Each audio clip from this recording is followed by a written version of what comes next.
नमस्कार दोस्तों, हम लोग प्रोफेसर इम्तियाज अहमद जी के द्वारा लिखी गई बुक बिहार एक परिचय से बिहार के इतिहास को डिस्कशन कर रहे हैं।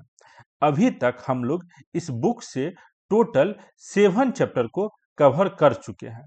पिछले क्लास में हम लोग मौर्य साम्राज्य को स्टार्ट किए थे, जिसके तहत हम लोग 30 क्वेश्चन को कवर किए थे। क्लास 13th जो था उसमें 30 क्वेश्चन को हम लोग कवर किए थे। इस मौर्य साम्राज्य के टॉपिक में टोटल 59 क्वेश्चन है और हम लोग पिछली क्लास में 30 क्वेश्चन डिस्कशन कर चुके थे। आज की क्लास में हम लोग इस मौर्य साम्राज्य के बचे हुए 29 क्वेश्चन को डिस्कशन करने के लिए जा रहे हैं। पिछले क्लास के वीडियोज जो है आपको प्लेलिस्ट में मिल जाएगा। आप बिहार एक परिचय नाम से जो प्लेलिस्ट है उसमें आप पिछले क्लास की वीडियोज को देख सकते हैं। तो चलिए हम लोग स्टार्ट करते हैं आज का क्लास।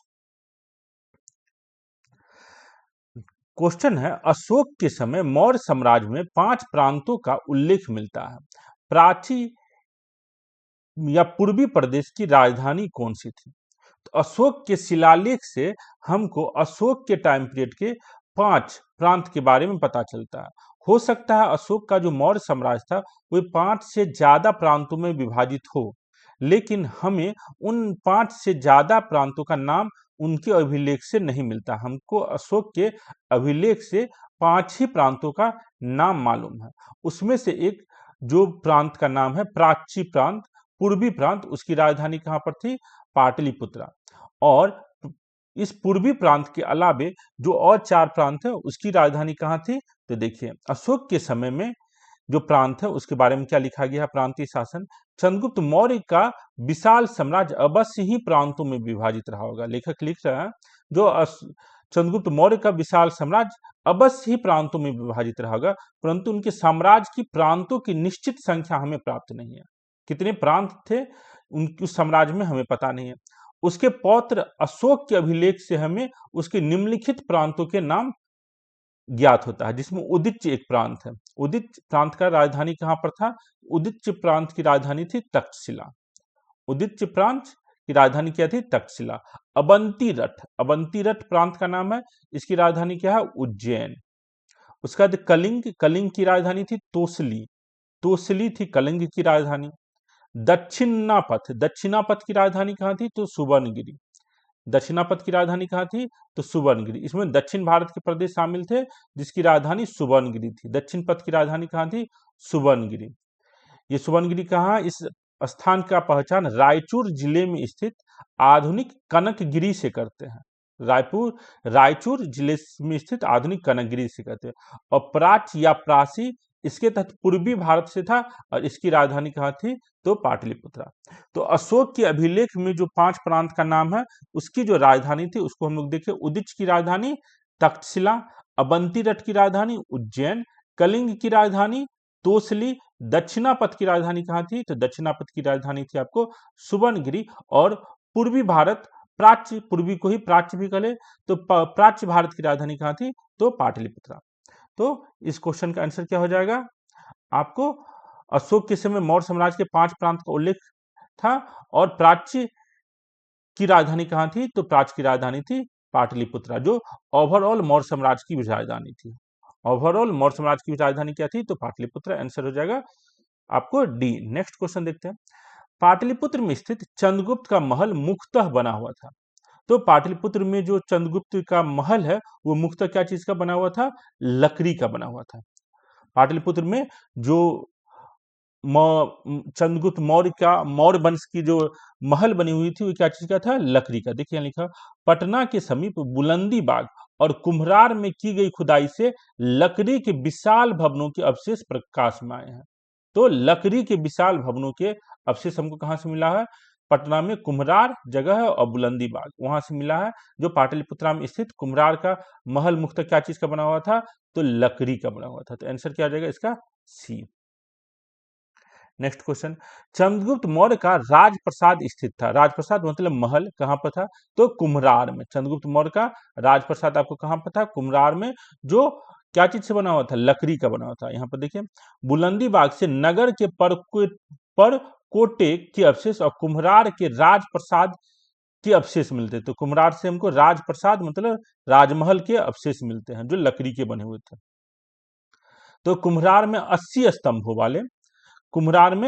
स्तंभों वाले मौर्यकालीन सभागार या राजमहल का अवशेष मिला है। तो चंद्रगुप्त मौर्य का राजप्रसाद स्थित था कुम्हरार पटना में। नेक्स्ट क्वेश्चन है, किस विद्वान ने चंद्रगुप्त मौर्य के राजप्रसाद के बारे में कहा कि उसकी शान शौकत का मुकाबला न तो सूसा और न एक बेतना कर सकता है? तो ये बात किसने कहा था? मेगस्थनीज।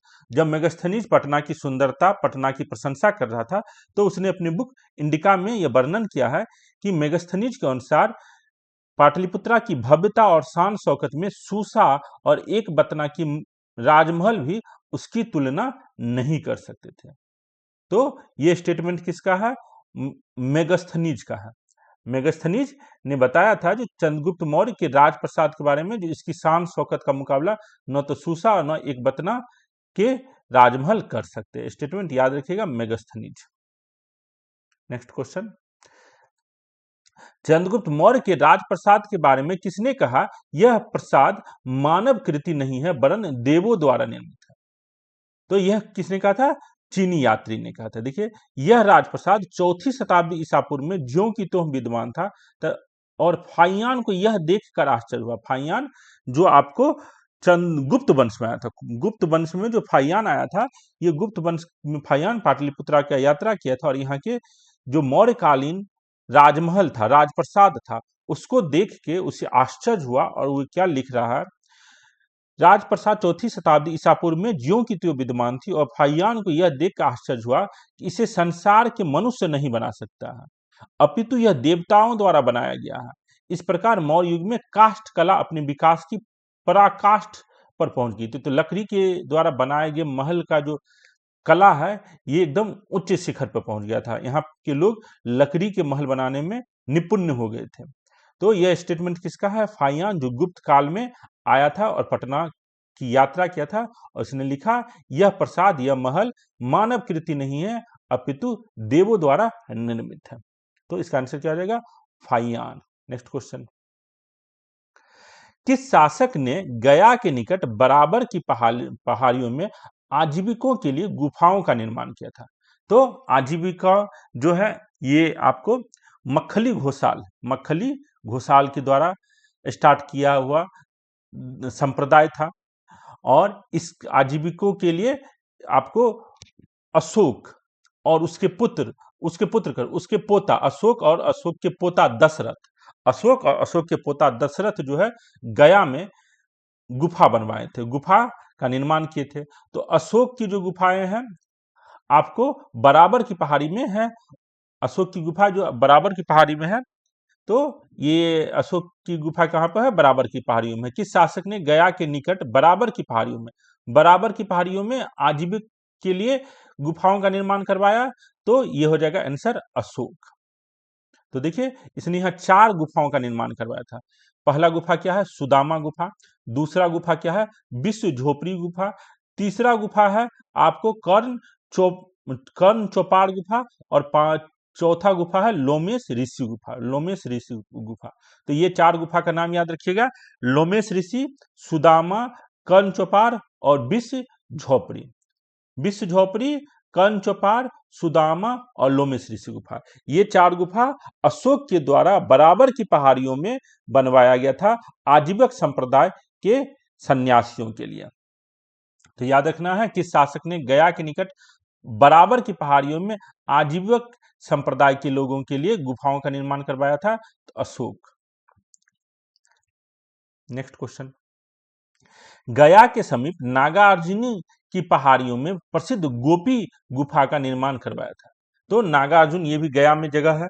तो यहाँ पर आपको नागार्जुनी पहाड़ी में गुफा का निर्माण करवाया था किसने? तो नागार्जुनी में करवाया था आपको दशरथ। तो याद रखिएगा, बराबर की पहाड़ियों में अगर गुफा का निर्माण पूछा जाए तो अशोक। बराबर की पहाड़ियों में अशोक ने करवाया था 4 गुफाओं का निर्माण, वो भी आजीवक संप्रदाय के लोगों के लिए। दशरथ ने भी आजीवक संप्रदाय के लोगों के लिए ही बनवाया था, और ये जो है आपको नागार्जुनी पहाड़ी में बनवाया है। और इसमें जो पहाड़ी है इसमें 3 गुफाओं का निर्माण करवाया। अशोक ने 4 करवाया था, दशरथ ने 3 करवाया है। और इसमें जो गुफाओं जो सबसे ज्यादा फेमस है वो है गोपी गुफा, गोपिका का गुफा। तो दशरथ अशोक का पुत्र नहीं था, ये पौत्र था। अशोक जो है दशरथ का पौत्र था, जिसे दशरथ ने अपने अभिषेक के 10वें जिसे दशरथ ने अपने अभिषेक वर्ष में बना। अच्छा, जब अभिषेक हुआ, इसका कोरोनेशन हुआ, उसी समय इसने बनवाया था। यह सुरंग के आकार की है। और इसके जो 3 गुफाएं हैं इसको हम लोग देख लेते हैं। इसकी गुफाओं का नाम क्या है? गोपी गुफा जो बताएं, उसका बदीथी का गुफा या बापिया का गुफा। बदीथी का गुफा और बापिया का गुफा, नागार्जुन में जो गुफाएं हैं उसका क्या नाम है? बदीथी का गुफा, गोपी का गुफा और बापिया का गुफा। तो याद रखिएगा, इसमें गोपी का गुफा याद रखिएगा, नागार्जुन पहाड़ी में बनवाया गया था दशरथ के द्वारा।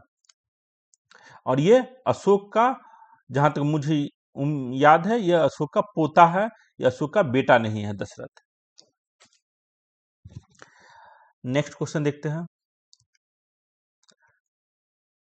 मौर्यकालीन चामर ग्रहणी यक्षी प्राप्त होता है। तो यक्ष यक्षिणी की मूर्तियां भी हमें मिलती है। मौर्यकालीन यक्ष यक्षिणी की मूर्तियां भी हमें भारत के अनेक भागों से मिलता है। जैसे देखिए, मथुरा से मिलता है, मथुरा से मिलता है आपको, ग्वालियर से मिलता है, विदिशा से मिलता है, वाराणसी से मिलता है, कुरुक्षेत्र से मिलता है, महरौली से मिलता है, और पटना में भी दीदारगंज से हमें एक यक्ष यक्षिणी की मूर्ति मिलती है मौर्यकालीन। तो याद रखिएगा, हम लोग को बिहार के रिस्पेक्ट में पटना में दीदारगंज से प्राप्त होता है आपको चामर ग्रहणी यक्षिणी की मूर्ति। चामर ग्रहणी यक्षिणी की मूर्ति कहां से मिलती है? पटना में दीदारगंज से। तो याद रखिएगा, मौर्यकालीन चामर ग्रहणी यक्षी प्राप्त होता है हमें कहां से? तो पटना से आपको दीदारगंज, पटना में दीदारगंज से यक्षी की, चामर गृहिणी यक्षिणी की मूर्ति मिलता है। इसे स्त्री रत्न नाम भी दिया गया है। नेक्स्ट क्वेश्चन, बिहार के किस स्थान से मौर्य काल में बने जैन तीर्थंकरों की प्रतिमा प्राप्त होती है? तो बिहार के पटना के निकट लोहनीपुर जगह है, वहां से 2 जैन दिगंबरों की प्रतिमा के धड़ और सारनाथ से 2 पुरुष मूर्तियों के मस्तक प्राप्त हुए हैं। तो हम इसमें लिखा है, इन मूर्तियों के अलावा जो यक्ष यक्षिणी की मूर्तियां, फेमस मूर्तियां, उसके अलावा पटना के निकट लोहनीपुर से 2 जैन दिगंबरों की प्रतिमाओं के धड़ मिले हैं। तो इस तरीके से हम देखते हैं, जो लोहनीपुर पटना के निकट जगह है जहां से हमें जैन तीर्थंकरों के प्रतिमाएं मिली हैं। तो बिहार के किस स्थल से मौर्य काल में बनी जैन तीर्थंकरों की प्रतिमाएं मिली है? तो लोहनीपुर से मिली है। नेक्स्ट क्वेश्चन, पाटलिपुत्र के नगर निर्माण एवं सुंदरता का वर्णन किसने किया है? तो पाटलिपुत्र के प्रशासन का वर्णन किसने किया है? पाटलिपुत्र के नगर निर्माण और सुंदरता का वर्णन किसने किया है? तो मेगस्थनीज ने किया है। तो मेगस्थनीज ने चंद्रगुप्त की राजधानी, अर्थात मौर्य काल की जो राजधानी थी पाटलिपुत्र की, काफी प्रशंसा की है। वह लिखता है कि गंगा और सोन नदी के संगम पर स्थित यह पूर्वी भारत का सबसे बड़ा नगर था। यह 16 किलोमीटर लंबा और 3 किलोमीटर चौड़ा था। इसके चारों ओर 185 मीटर चौड़ी तथा 30 हाथ गहरी खाई थी। नगर चारों ओर से एक ऊंची दीवार से घिरा हुआ था। नगर प्रबंध एक नगर परिषद द्वारा होता था। मेगस्थनीज के विवरण से मौर्य सम्राट की कर्मठता और कार्यकुशलता की सूचना मिलती। तो पाटलिपुत्र के नगर निर्माण और सुंदरता का वर्णन किसने किया है? मेगस्थनीज ने किया है अपने बुक इंडिका में। नेक्स्ट क्वेश्चन, पाटलिपुत्र को किस शासक ने सर्वप्रथम अपनी राजधानी बनाया? तो देखिए, पाटलिपुत्र को अगर हम मगध के इतिहास में देखें तो हर्यक वंश का राजा उदायन के द्वारा पाटलिपुत्र को बसाया गया था और राजधानी बनाया गया था। लेकिन यहाँ पर जो नाम दिया गया है यह है चंद्रगुप्त मौर्य, फिर है अशोक, चंद्रगुप्त, विक्रमादित्य और कनिष्क। तो कनिष्क तो कुषाण वंश का है। कुषाण वंश की जो राजधानी है आपको मथुरा और पेशावर है। कुषाण वंश के समय में राजधानी कहाँ था? मथुरा, मथुरा और पेशावर जो पाकिस्तान में है, पेशावर। तो मथुरा और पेशावर, पाटलिपुत्र कनिष्क के समय में राजधानी नहीं थी। सबसे पहले किसने पाटलिपुत्र को राजधानी बनाया था? तो उदयन, उदयन या इसी को उदय भद्र भी कहते हैं, जिसने पाटलिपुत्र को नगर बनाया और पाटलिपुत्र को राजधानी बनाया, तो ये हर्यक वंश का था। लेकिन यहां पर जो ये चंद्रगुप्त मौर्य है और अशोक, तो ये दोनों तो मौर्य वंश के हैं। तो मौर्य वंश में सबसे पहले किसने इसको राजधानी बनाए रखा? तो चंद्रगुप्त मौर्य। ये तो चंद्रगुप्त विक्रमादित्य गुप्त वंश का है, चंद्रगुप्त विक्रमादित्य गुप्त वंश का है। उस समय भी आपको राजधानी जो है आपको पाटलिपुत्र है। लेकिन इसमें अगर देखा जाए तीनों में से किसके टाइम में राजधानी आपको बना है पटना, तो इसका आंसर हो जाएगा चंद्रगुप्त मौर्य, चंद्रगुप्त मौर्य। तो पाटलिपुत्र को किस शासक ने सर्वप्रथम अपनी राजधानी बनाया? इस चारों ऑप्शन में कौन सा आंसर होगा? चंद्रगुप्त मौर्य। अगर यहाँ पर उदायन या उदयभद्र का नाम होता तो आंसर उदयभद्र होता, लेकिन चार ऑप्शन में आपको आंसर क्या हो जाएगा? चंद्रगुप्त मौर्य। ठीक है, तो पाटलिपुत्र को किस शासक ने सर्वप्रथम अपनी राजधानी बनाई? इस चारों में से चंद्रगुप्त मौर्य हो जाएगा। नेक्स्ट, अशोक के शासनकाल में बौद्ध सभा किस नगर में आयोजित की गई थी? तो तृतीय बौद्ध संगति जो है आपको अशोक के समय में कब हुआ था? 250 ईसा पूर्व। किसी किसी बुक में 251 ईसा पूर्व भी लिखा रहता है, तो याद रखिएगा 250 251 ईसा पूर्व। स्थान कहाँ है? पाटलिपुत्र में। शासक कौन था? अशोक। और किसकी अध्यक्षता में हुई थी? मौगलीपुत्र की अध्यक्षता में हुई थी।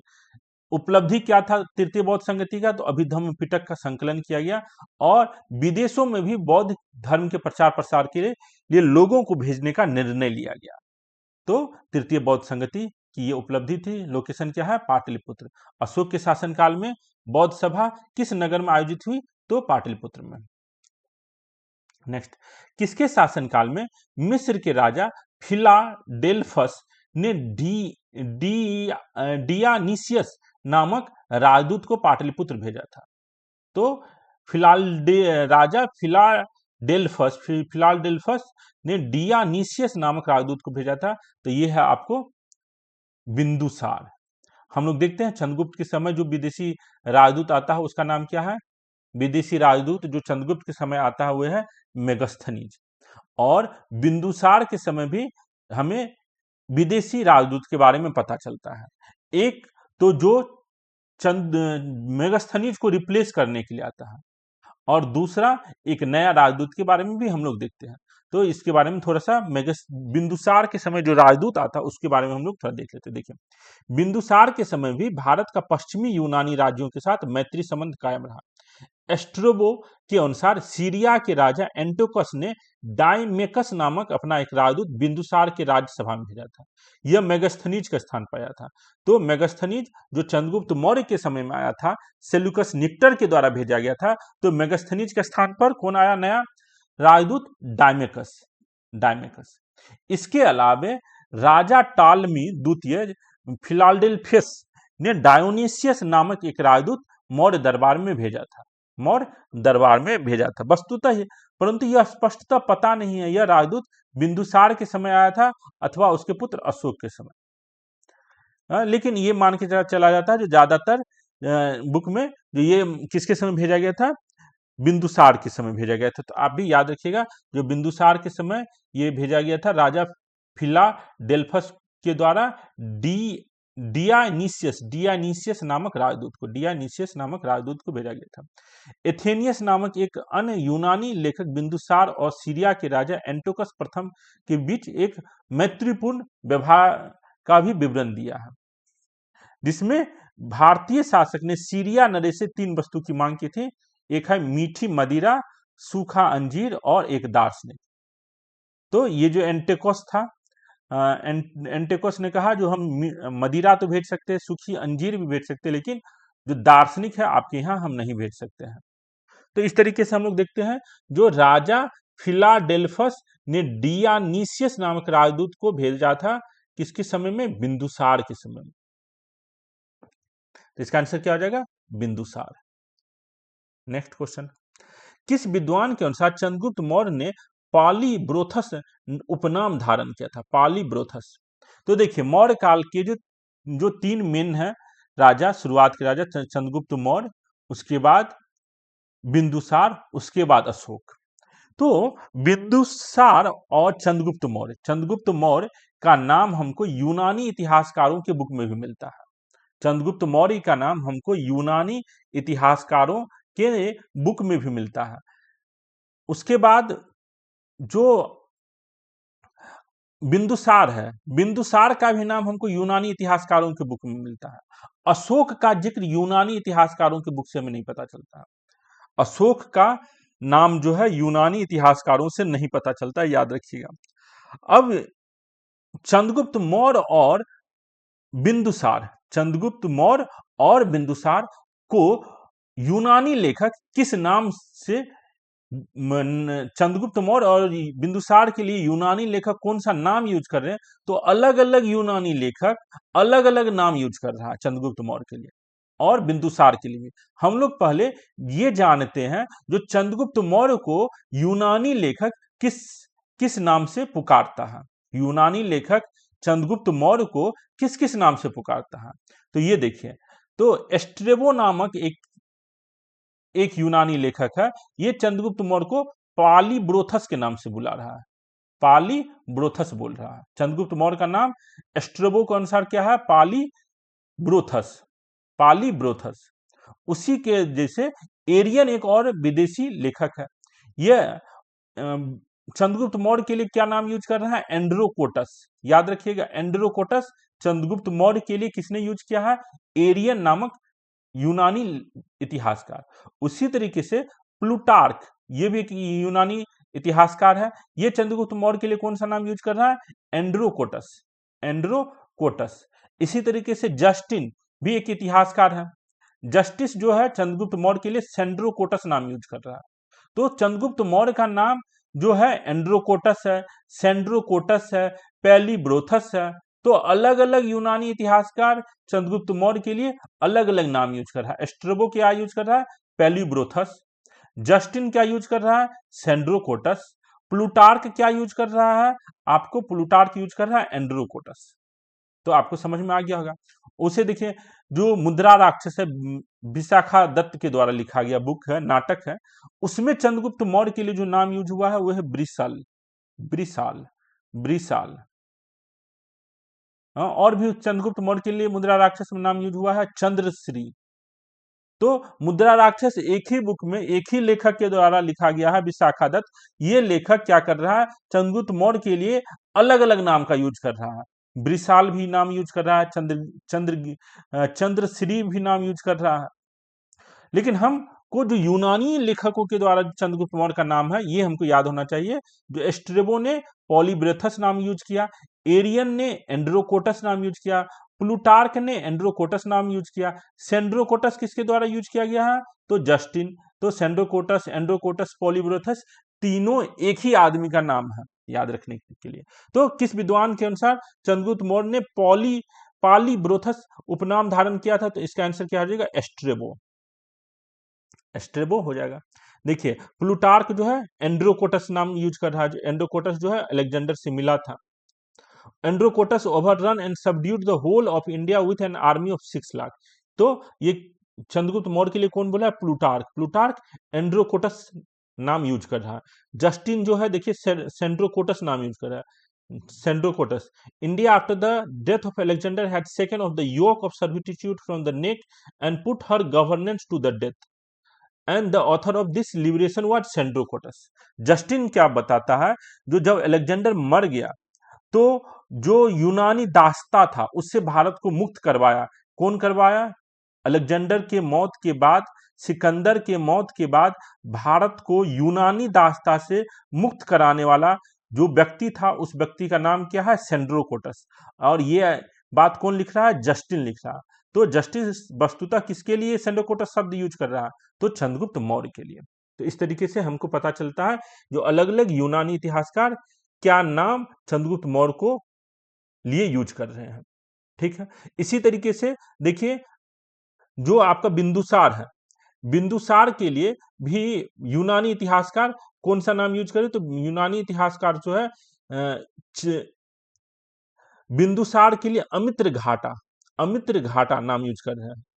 हाँ, अमित्र घेट्स ऑफ एथीनियंस ने एलिट्रोकेट्स, एलिट्रोक्रेट्स ऑफ एस्ट्रेबो। एस्ट्रेबो जो है एलिट्रोक्रेट्स यूज कर रहा है, एलिट्रोक्रेट्स।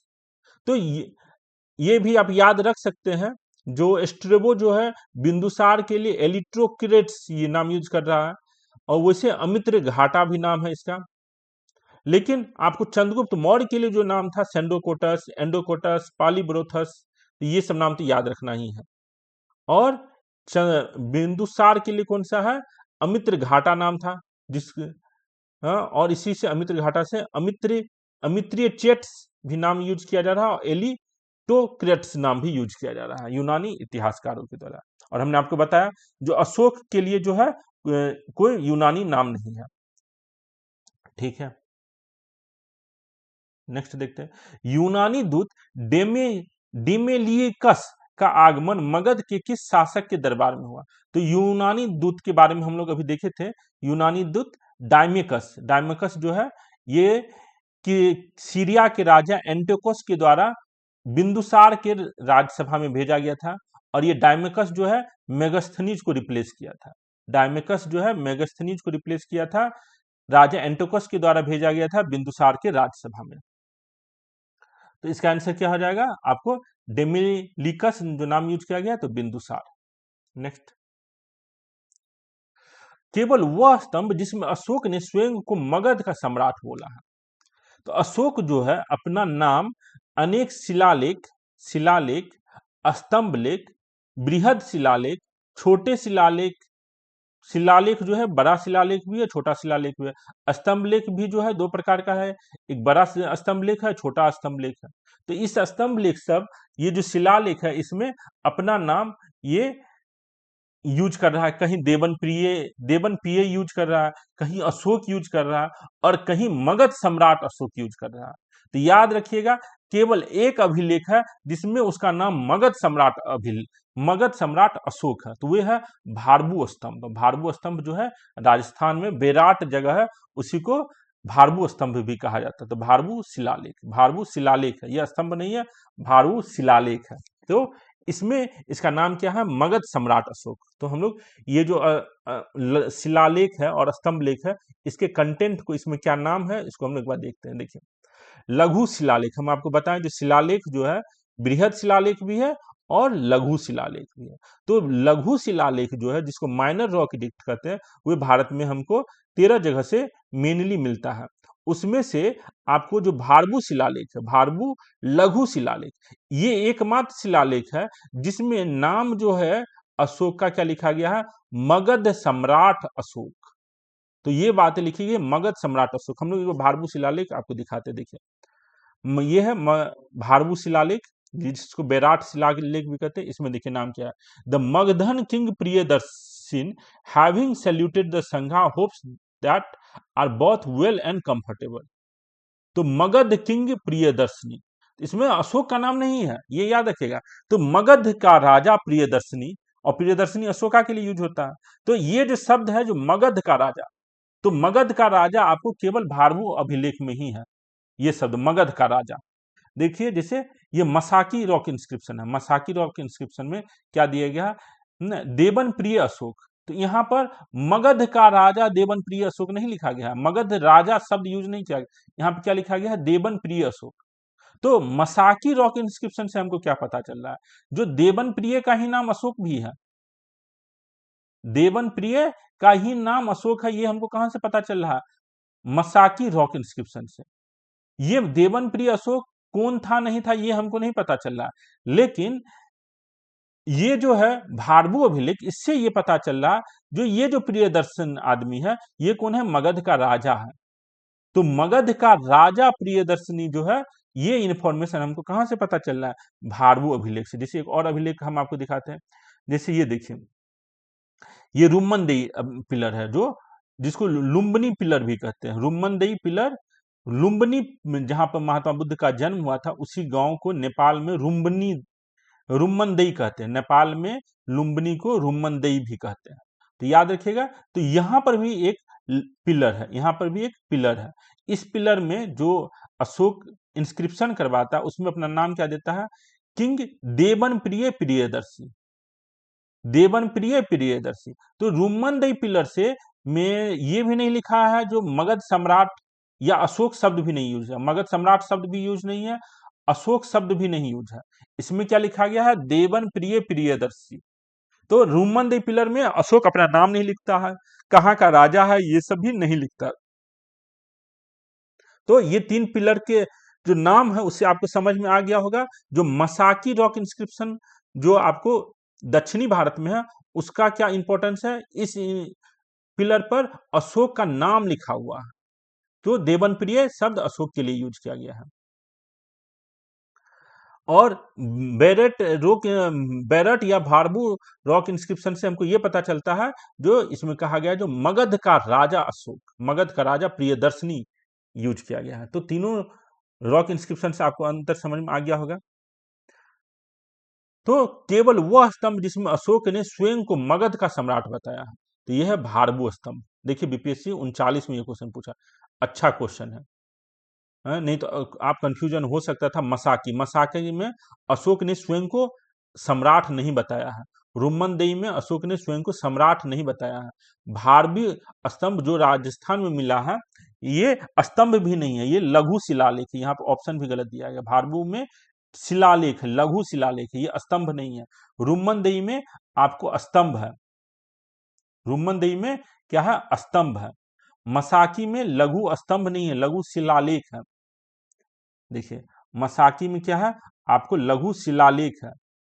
लघु स्तंभ जो है आपको रुमनदेई में है। स्तंभ मतलब पिलर होता है, और शिलालेख मतलब छोटा पत्थर होता है। तो इतना आपको क्लैरिटी होना चाहिए, जो शिलालेख क्या है और स्तंभ क्या है। तो मसाकी में लघु शिलालेख है, भारबू में लघु शिलालेख है, और रुमनदेई में लघु स्तंभ है। ठीक, तो इसका आंसर क्या हो जाएगा, केवल वह स्तंभ जिसमें अशोक ने स्वयं को मगध का सम्राट बताया है, तो भारबू स्तंभ में उसने बताया है। तीन स्तंभ कहाँ का स्तंभ पे है क्लियर नहीं है, इस नाम का तो कोई स्तंभ का लोकेशन नहीं मालूम है। ठीक है, तो इसका आंसर देख लीजिए, 46 का क्या होगा, डी।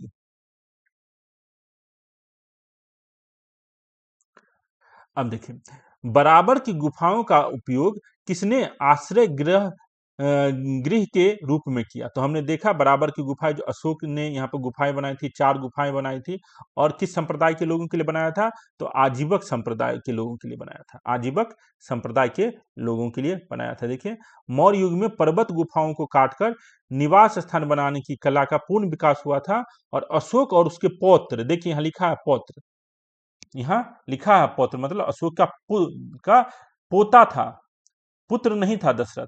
अशोक के पौत्र के समय बराबर और नागार्जुन की पहाड़ियों को काटकर आजीविकों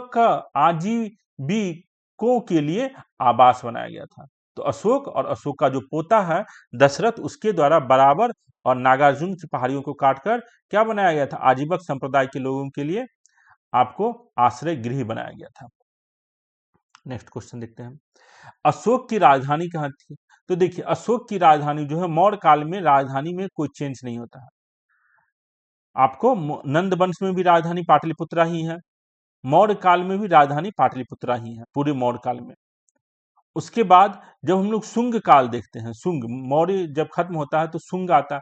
शुंग काल के समय में हम 2 राजधानी देखते हैं, पटना और विदिशा देखते हैं, पटना और विदिशा। लेकिन मौर्य के समय राजधानी आपको जो है वे पाटलिपुत्र ही है, मौर्य के समय पाटलिपुत्र ही है। अशोक जब मर जाता है, उसके जो वंशज है उस समय जो है मौर्य साम्राज्य अलग अलग प्रांतों में बट जाता है, तो उसकी राजधानी में फिर अंतर आता है, ये भी समझ जाइए। लेकिन अशोक, बिंदुसार, चंद्रगुप्त मौर्य, इस सब के समय में राजधानी जो है पूरी तरीके से पाटलिपुत्र ही है, और कोई जगह पे चेंज नहीं होता है। तो इसका आंसर क्या हो जाएगा, अशोक की राजधानी कहाँ थी, पाटलिपुत्र। मौर्य काल में पाटलिपुत्र का प्रशासन 30 नगरों की सभा संचालित करती थी, जो 5-5 सदस्यों की 6 समितियों में संगठित था। यह कथन किसका है, तो यह कथन है आपको मेगस्थनीज का। यह कथन किसका है, तो यह कथन है मेगस्थनीज का, जिसके अनुसार पाटलिपुत्रा का जो प्रशासन था, पाटलिपुत्र नगर का जो प्रशासन था, एक नगर समिति के द्वारा किया जाता था, जिसमें आपको क्या है, 6 समितियां हैं, 6 समितियां हैं। देखिए मेगस्थनीज ने पाटलिपुत्र के नगर परिषदों की 5-5 सदस्यों वाली 6 समितियों का उल्लेख किया है। 5-5 सदस्य, 6 समिति है जिसमें आपको 5-5 सदस्य हैं, 5-5 सदस्य है। और ये इंफॉर्मेशन कौन दे रहा है हमें, मेगास्थनीज दे रहा है। छह समिति। तो इसमें 6 समिति का काम क्या है ये भी थोड़ा सा देख लेते हैं। पहला समिति का काम क्या था? औद्योगिक कलाओं का निरीक्षण करना तथा कारीगर और कलाकारों को हितों को ध्यान में रखना। तो पहला जो इंडस्ट्रियल काम हो रहा है, इंडस्ट्री में जो लेबर्स काम कर रहे हैं, आर्टिस्ट काम कर रहा है, उसका देखरेख करना। दूसरा जो समिति था उसका क्या था? विदेशी यात्रियों के भोजन, निवास और चिकित्सा का प्रबंध करता था। दूसरा समिति जो विदेश से आ रहे हैं लोग हैं, जो फॉरेन टूरिस्ट है, उसके रहने खाने पीने का ये अरेंजमेंट करता था। यदि वो देश से बाहर जाते तो यह उनकी अगुवाई करता, उनकी मृत्यु हो जाने पर अंत्येष्टि संस्कार का भी प्रबंध करता। राज्य की सुरक्षा के लिए विदेशियों के आचरण और उसकी गतिविधियों के ऊपर कड़ी दृष्टि रखना भी इस समिति का कार्य था। तो दूसरा समिति जो है विदेशी जो आ रहे हैं उसका देखरेख, उस पर निगरानी करना था। तीसरा समिति जो है जनगणना का हिसाब रखता था, जो पटना का क्या जनगणना है, कितने लोग अभी हैं, कितने जिंदा हैं, कितने मर गए हैं, तो ये काम तीसरा समिति करता था। चौथा समिति का काम क्या है? व्यापार वाणिज्य की देखरेख करता था, विक्रय की वस्तु और माप तौल का नियंत्रण करता था। तो जो बिजनेस हो रहा है पटना में, कौन सा सामान बिक रहा है, दुकानदार सही नाप रहा है कि नहीं नाप रहा है, इस सब का भी ये चौथा समिति निगरानी करता था।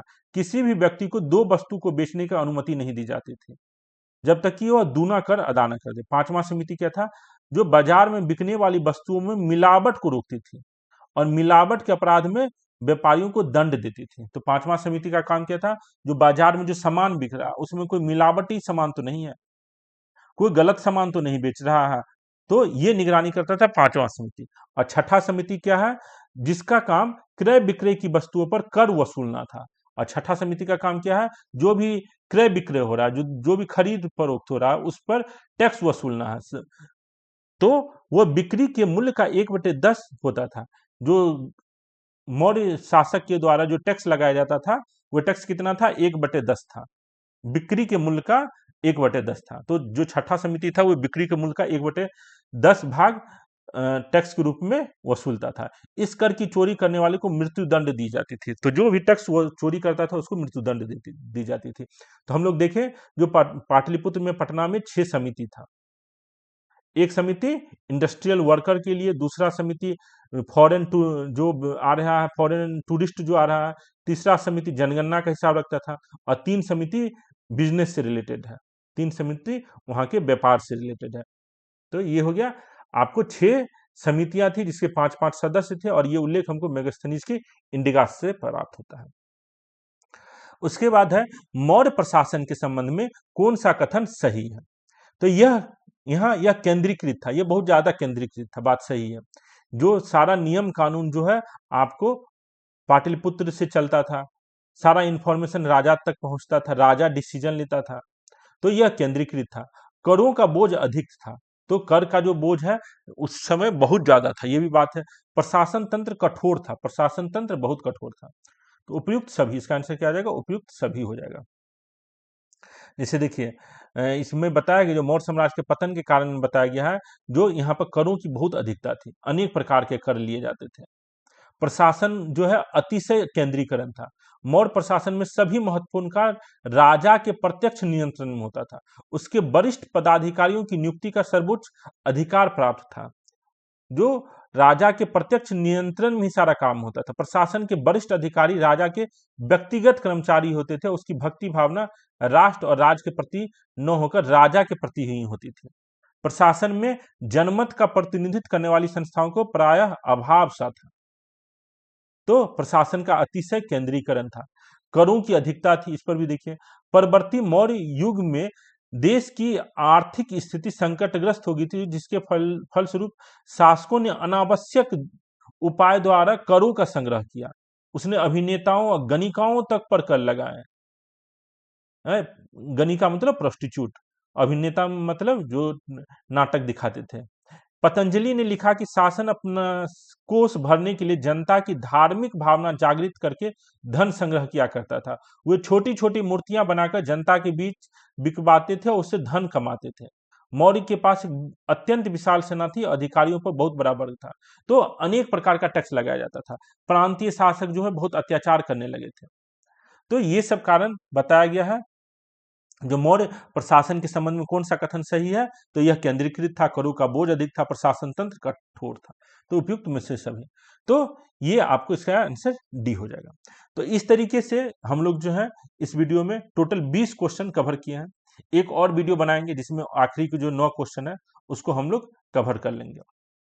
उम्मीद है आपको ये मौर्य प्रशासन का जो डिस्कशन हम लोग बिहार एक परिचय इम्तियाज अहमद जी के बुक से कर रहे हैं, आप लोग को अच्छा से समझ में आ रहा होगा, आपको आपका रिवीजन हो रहा होगा। कोई भी कंफ्यूजन हो, कोई भी क्वेरी हो तो कमेंट करके हमें ज़रूर बताएं। इस पीपीटी ये पीपीटी या इसका जो पीडीएफ अगर आपको चाहिए तो आप हमसे टेलीग्राम या व्हाट्सएप से जुड़ के ले सकते हैं। देखने के लिए बहुत बहुत धन्यवाद। Thank you.